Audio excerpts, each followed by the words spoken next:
And now we're going to have the opportunity to hear from the person who brought us here together today. That is our congressman who spent a day's worth of hours on the House floor, literally sitting on the House floor recently, to draw attention to this public health issue that is affecting all of America. We are so grateful to have him here today to be with us, Congressman Lloyd Doggett. Thank you so much. Thank you so much, Representative Howard, to the mayor, to Mayor Pro Tem, all of our elected officials that are here, and to each of you. Today, we are part of a national day of action concerning gun violence. There are events in over 60 places around the country that we're a part of. This morning, I did one in San Antonio. We had over 100 people there. Again, the groups that are here, concerned citizens, just like we have here tonight, speaking out and being a part of this effort. I want to acknowledge all of those who suffered directly from gun violence. We had a very moving testimony of a mother who lost a daughter to domestic violence with a gun this morning. And so this is not just the immediate issues of mass shootings, but it's the overall issue of gun violence. You know, sometimes in order to stand up, I've found you have to sit down. That's what happened last week. One of the real joys of being there in Congress is to serve about 2 seats down from John Lewis on committee. He is an incredible person. And he conceived this idea when we were not being able to be heard there of using a new tactic that might get your attention and the attention of people all over the country to do something about gun safety. It's not the kind of tactic you want to use every day, but what we are finding up there every day that most people don't realize when they say, you know, there ought to be a law on this or that we can't consider any bills to make a law in the House unless the Speaker of the House will permit us to do so. And only on the rarest occasions can we even consider an amendment to a bill unless the Speaker agrees. And he's applying a rule that even though a majority of the House might support a measure, he won't let us consider it, debate it, or vote on it unless a majority of the Republican caucus approves that. And what that has meant when it comes to gun violence is that this Congress does what it does best, which is absolutely nothing. We don't consider any legislation concerning gun violence or gun safety. Well, I'll have to say there is one exception to that, because usually each election cycle, the National Rifle Association comes up with some proposal to interfere with the District of Columbia or let you carry a gun on a train or in a national park or at a cemetery or something, just so they can mark all of us who vote no as being against the Second Amendment, which is total nonsense. Unfortunately, the NRA has come to stand not only for the National Rifle Association, but no Republican action when it comes to gun violence.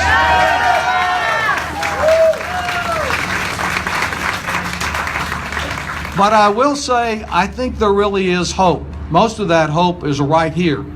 But there's hope in what happened last week, because the day after we concluded our sit-in and our protest with all of the comment that came from all over the country, and while we may be sweating out here today, there were people that stood outside the United States Capitol all night long in the rain to offer their support. And I applaud them. Your counterparts, Moms Demand Action, were there big time. Our teachers, and we're going to hear from one in a minute, but AFT was out there all night long supporting our effort. But one thing that happened, and I've talked about Republicans, I want to talk favorably about 4 of them, because the day after we finished our protest, the next day, on Friday, 4 Republicans for the first time introduced legislation to say if you're too dangerous to fly with us on the plane, you ought not to be able to buy a weapon.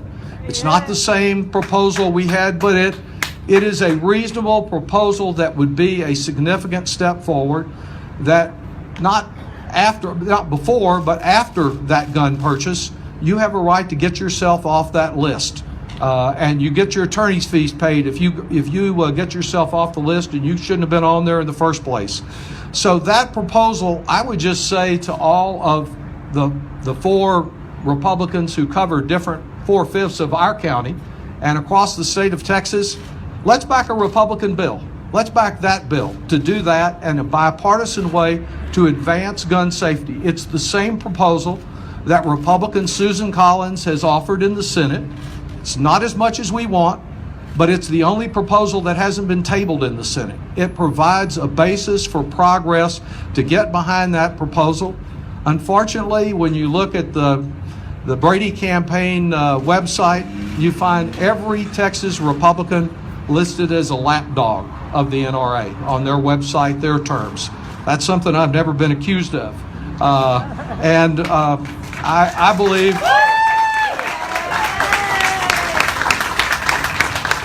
believe we need to be dogged about this whole effort. Just a reminder of what it was that we were fighting for and what we were asking for in the sit-in. First is the if you're too dangerous to fly, you ought not to be able to get an assault weapon. Yeah, that's right. And the second one is the background checks. As you pointed out so effectively, Andrea, that it is outrageous that you can go out here to one of these advertised gun shows right up the highway and get a gun without the kind of check that is supposed to apply if you go down here to McBride's or one of the other gun shops and buy one there. And the third one is the fact, as Donna said, this is a public health issue. And it's amazing that the Congress could actually prohibit the Centers for Disease Control from studying gun violence as a public health issue. It's called the Dickey Amendment. It was put on in 1996 by a colleague of mine from Arkansas named Jay Dickey. And you know what? In the meantime, Jay Dickey's retired, and he said, you know, my amendment wasn't such a good idea. And he's called for it to be repealed. But the NRA has got such a stranglehold on the Congress that we've been unable to do something as minor as studying gun violence, which could be major depending on the recommendations that it has. There's a lot said about the power of the NRA when it comes to campaign contributions. And there's no doubt that so much of Washington is about who gave what to whom when. But there's much more at stake here, and that's where you really come into play and where Moms Demand Action and Texas Gun Sense comes into play. There was a report, it's a couple years old now, that the NRA has 4 million members and that the Brady campaign has almost 30,000 members. Those NRA members, if they were called this morning to be here this afternoon about guns, it wouldn't make any difference if there was a tornado coming through here. They'd be here, and they'd be here in force. They have the passion that many of us that are concerned not just about guns, but a whole range of big problems that our country faces. They're concerned about one issue, and they're concerned about it all the time, and they've been convinced by these gun manufacturers that somebody's going to come take their gun away from them if they don't get out there and they manage to sell a few more guns just to be sure they got enough. We have to have that kind of passion. We have to have that kind of involvement. I can tell you, we cannot solve this problem just within the United States Capitol, or certainly not within the Texas Capitol, Gina. We can't solve it within, we have to solve it out here. When people get mobilized and they care and they're involved. Some of you heard my remarks there on the House floor about a message that I got while we were sitting in there from a young woman in San Antonio. And she told me, you know, I think that guns in Texas, they're about as Texan as y'all.